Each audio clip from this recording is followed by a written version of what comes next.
നഷ്ടപ്പെട്ട സമ്പത്ത് വീണ്ടെടുക്കാൻ അധിക സമയം വേണ്ടിവരില്ല. പിന്നെ നിങ്ങളുടെ ജീവിതത്തിൽ എന്നും വസന്തോത്സവമായിരിക്കും.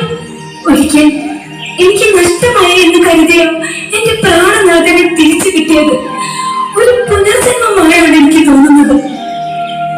സമ്പത്തും ധനവും എല്ലാം നഷ്ടമായാലും എന്റെ പ്രിയതമനെ എനിക്ക് തിരിച്ചു കിട്ടിയല്ലോ. എല്ലാം വിധിയാണ് മകളെ.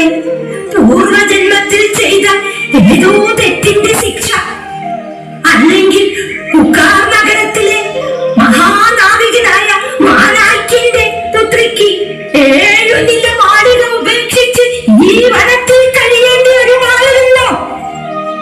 കാവേരി പൂമ്പട്ടണത്തിലെ ധനാഢ്യനായ മാചാത്തുവാന്റെ മകൻ കോവലന് എല്ലാ സമ്പത്തും ധനവും ഒരു നാത്രയുടെ കാൽക്കൽ സമർപ്പിച്ച് ജീവിത മാർഗത്തിന് സ്വന്തം പത്നിയുടെ ചിലമ്പ് വിൽക്കേണ്ടി വരുമായിരുന്നു. ഭവിത്യവ്യം ഭവിത്യേവ.